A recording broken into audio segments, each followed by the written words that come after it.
Muitas perguntas surgiram na mente após o final de Profecia do Inferno. Por que as criaturas mataram duas pessoas que não tinham sido sentenciadas à morte antes? Por que o bebê sobreviveu? Por que a mulher ressuscitou? Teremos uma segunda temporada para amarrar todas essas questões? Quais são os reais simbolismos da série? E aquele taxista no final que salvou a mim? Quem era ele? Aqui nesse vídeo nós iremos abordar todos esses assuntos.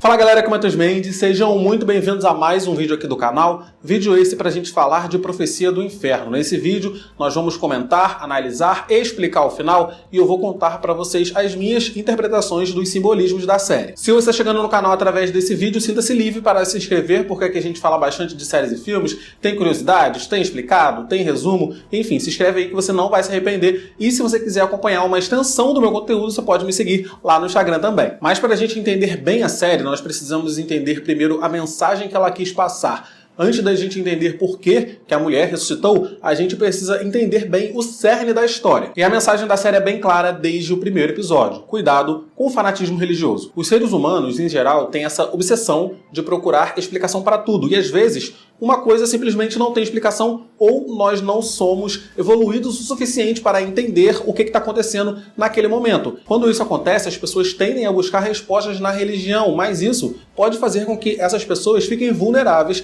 para fanáticos religiosos. Pensem no Egito Antigo comigo. Naquela época, o faraó era adorado como uma divindade. As pessoas olhavam para ele e achavam que ele era o filho do deus Ra. As pessoas o adoravam como a reencarnação do deus Horus e toda dúvida, tudo que as pessoas queriam saber que as pessoas não tinham resposta, as pessoas iam até ele perguntar. Tivemos uma colheita ruim? Foi castigo divino. Uma peste matou toda a sua plantação? Isso é porque você não fez as oferendas necessárias. Apareceu um furacão, sei lá, um tsunami, um terremoto, uma doença que está matando muita gente, uma epidemia, isso tudo é castigo divino. Isso aconteceu porque Deus quis que acontecesse assim. Terremotos, tsunami, absolutamente todos os fenômenos da natureza eram explicados com a religião. Quando acontecia um eclipse solar, as pessoas achavam que elas iam morrer, porque naquela época ninguém entendia o que era isso. Com o tempo, a sociedade foi evoluindo, a humanidade foi evoluindo e a gente acabou encontrando respostas científicas para essas questões que na época nós não éramos evoluídos o suficiente ainda para entender. Hoje a humanidade consegue prever um terremoto, uma tsunami, hoje a humanidade consegue criar uma vacina para uma doença que surgiu, tipo, ontem, há 2 dias atrás, uma doença que surgiu recentemente, porque hoje a humanidade é evoluída para isso. Mas na era da teocracia, as coisas não eram bem assim. Profecia do Inferno traz uma alegoria a tudo isso. O presidente da Nova Verdade é adorado pelos seus seguidores como o mensageiro de Deus.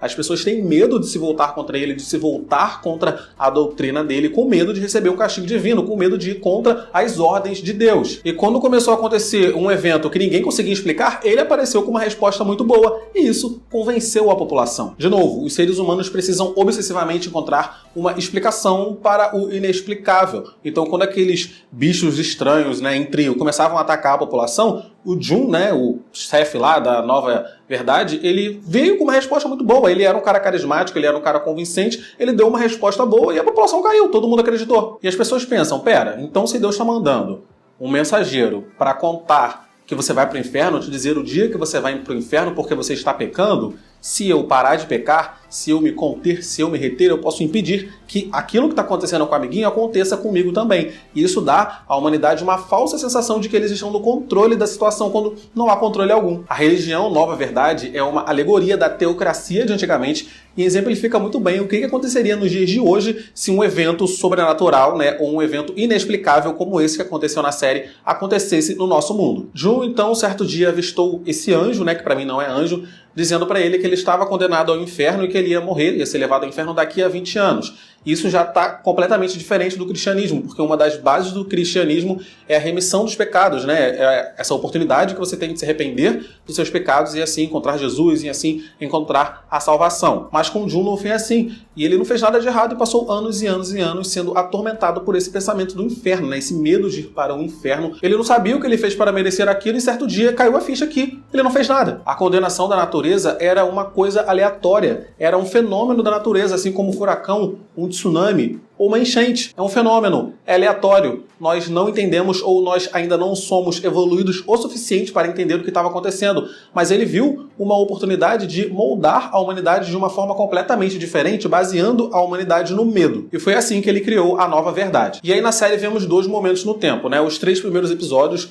mostram o começo dessa doutrina, as pessoas começando a acreditar no que o presidente da Nova Verdade estava falando, até o momento crucial, o momento onde a Park Jung-gae morre naquela transmissão ao vivo, e aí todas as pessoas que estão ali ao redor se ajoelham, né, acreditando em tudo que o presidente da Nova Verdade tinha falado até então. Só uma curiosidade, ele ofereceu a ela 3 bilhões de wons para que ela aceitasse, né, ter a sua morte transmitida ao vivo em live stream para o mundo inteiro, e isso equivale a mais ou menos 14 milhões de reais, dinheiro esse que foi enviado, né, para o Canadá junto com os filhos dela. No final do 3º episódio, o presidente da Nova Verdade, o Jun, revela para o detetive Jin a verdade sobre aquela religião. Não há nada divino ali. Nem ele sabe o que faz as pessoas serem condenadas, mas ele viu nisso uma oportunidade de melhorar a humanidade, fazendo as pessoas sentirem o medo que ele sentiu. Com medo de ir para o inferno, os seres humanos precisam ser mais contidos. O Jin não gosta muito dessa ideia e ele precisa decidir. Ou ele filma, né, a demonstração que eles chamam lá do presidente da Nova Verdade, expõe a mentira para todo mundo e sua filha vai para a cadeia, ou ele fica quieto e deixa a Nova Verdade concluir, né, continuar o seu plano e ver o que vai ser da humanidade assim. E ele opta pela segunda opção. E os últimos 3 episódios da série mostram pra gente o resultado dessa escolha tão fatídica do Jin. 4 anos se passaram e a Nova Verdade se tornou a maior religião do mundo. Eles construíram um império. Tem centros de visitação, eles são respeitados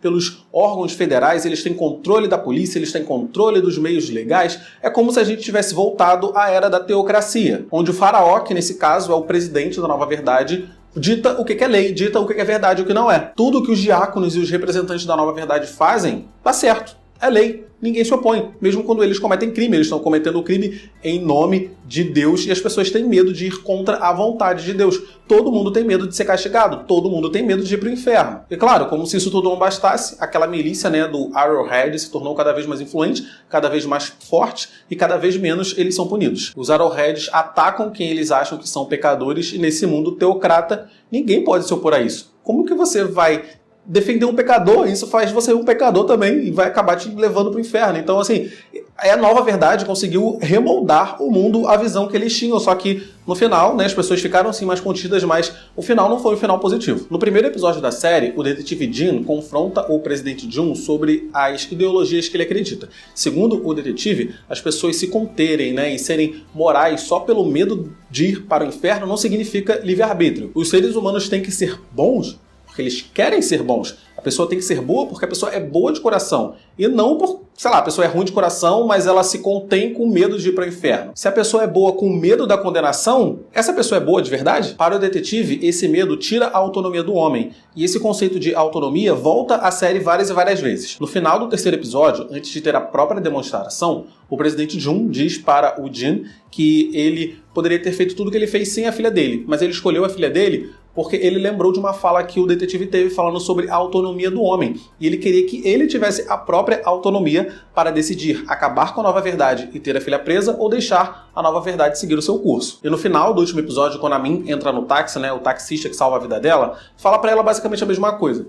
Ele diz que ele não entende muito das leis de Deus, mas ele acha que os conflitos humanos têm que ser resolvidos com a moral do ser humano. O taxista falou basicamente a mesma coisa que o detetive falou sobre a autonomia da humanidade. E aí surgiram as teorias. Será que esse taxista é o detetive Min mais velho? Será então que é o detetive 4 anos após aquela fatídica noite? Eu, particularmente, acho que não. Porque não é o mesmo ator, né? Dá ali pra ver os olhos do ator, dá pra ver que são atores diferentes, mas a série pode ter decidido também escolher um ator mais velho para representar o detetive 4 anos no futuro. O conceito de autonomia humana circula muito, né, um personagem do detetive e circula também o taxista, e o taxista parecia conhecer muito bem a advogada Min, né? Ele a chama pelo nome como se ele a conhecesse de longa data. Então, sei lá, pode ser que depois daquela noite o detetive deixou a polícia, foi trabalhar como taxista, sei lá, e aí ele vendo a live que a Min fez, né, na internet, ele tinha decidido ir até lá para salvar a vida dela, porque ele estava arrependido da decisão que ele tomou 4 anos atrás. Pode ser. O que você acha? No final da série, a advogada Min, que sobreviveu ao linchamento lá do Arrowhead,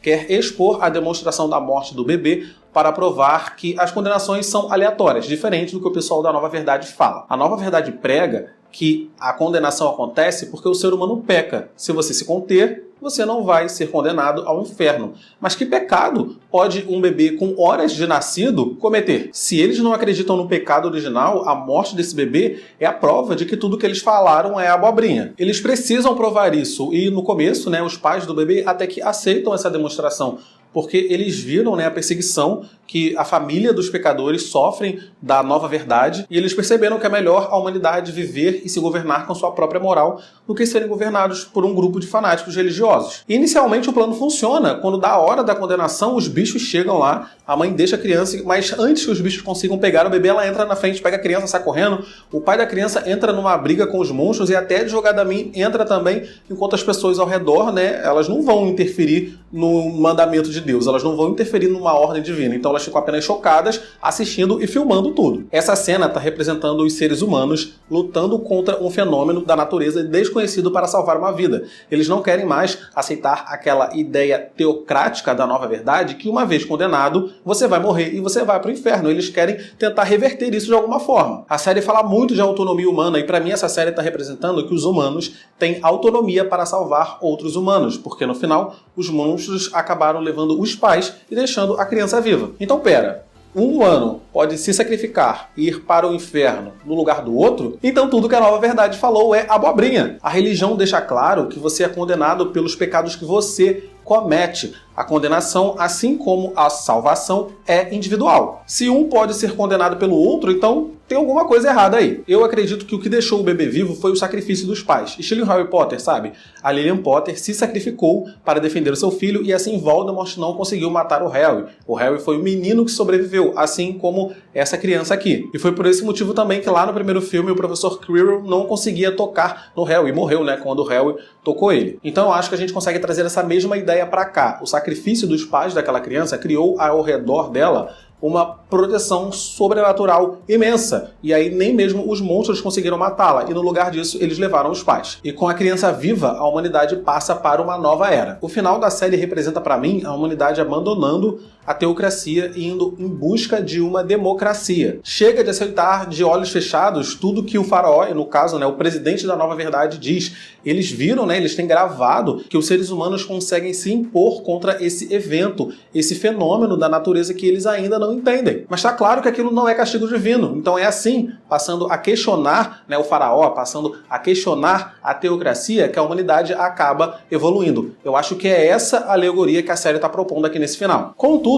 eu li uma teoria muito interessante que diz que essa criança pode ser uma alegoria a Jesus. Pense comigo, no cristianismo, o pecado chegou no mundo com Adão e Eva. Anos depois, veio Jesus, um ser perfeito, um ser livre de pecados que morreu para salvar a humanidade dos próprios pecados. E depois da morte e da ressurreição de Cristo, a humanidade entrou em uma nova era. Na série, um bebê sem pecado foi condenado à morte. Contudo, a vida do bebê que salvou a humanidade. O bebê que foi condenado à morte sobreviveu. Isso nunca aconteceu antes. Então a gente pode até que interpretar que aquela criança nasceu de novo, uma forma de ressurreição. E a partir da vida do bebê, a humanidade passa para uma nova era agora. Uma outra coisa, no livro de Marcos, na Bíblia, é mencionado que Jesus morreu na hora 9, que isso é mais ou menos umas 3 horas da tarde em Jerusalém. Coreia do Sul está 7 horas à frente de Jerusalém. E a hora da morte do bebê estava marcada para 9h30 da noite, o que seria mais ou menos 2h30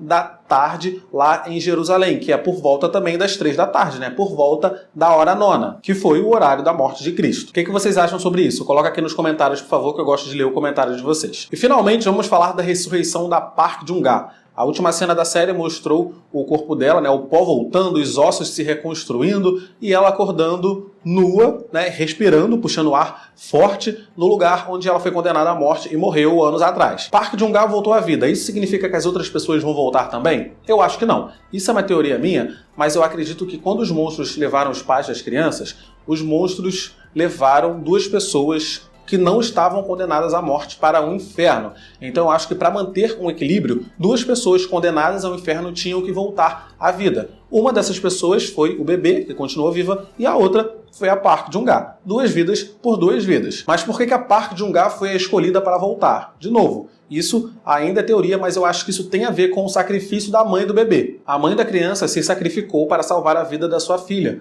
A Park Jung-ah se sacrificou também, de certa forma. Ela aceitou, ter a sua vida exposta e ter a sua morte gravada e transmitida para o mundo todo para tentar dar uma vida melhor para os seus filhos. Tudo na série é simbolismo e mistério. Não há uma resposta concreta para nada. Essa foi a minha interpretação. Se você tem uma interpretação diferente, por favor, de novo, coloca aqui nos comentários. E por último, vamos falar da segunda temporada. Mas antes, gostaria de pedir para você deixar logo o seu like, por favor, porque o like me ajuda muito, Eu sei que muita gente esquece quando eu peço no final. E se inscreve no canal também para me dar aquela força, por favor. Mas vamos lá. As séries coreanas, elas são conhecidas por terem apenas uma temporada e acabou. Mesmo tendo final em aberto, geralmente é uma temporada e acabou. Contudo, Round 6 foi confirmado uma segunda temporada, A série fez um baita sucesso, a Netflix pressionou e o criador da série falou: sim, tá bom, eu faço uma outra temporada. Acredito eu que se Profecia do Inferno dá uma bombada também, fizer um certo sucesso, o que está fazendo, é bem capaz da Netflix pressionar também o criador para ele fazer uma segunda temporada. E eu espero que tenha, porque ainda tem muita ponta aberta, tem muita coisa para ser explorada no futuro da série, e eu quero muito ver o reencontro da Park Jung-ah com os seus filhos 4 anos depois. O garoto deve estar com uns 16, 17 anos e a menina deve estar com uns 10, Sem falar que ela passou 4 anos no inferno. Eu quero ouvir o depoimento dela. O que ela viveu? Como que era lá? O que aconteceu, no outro mundo, no além? Que venha uma segunda temporada. Mas é isso, eu vou ficando por aqui. Espero que vocês tenham gostado do vídeo. Deixa o like, se inscreve no canal e me segue no Instagram. Clica nos vídeos que estão aparecendo aqui do lado para assistir meus vídeos anteriores. Tchau e até o próximo vídeo.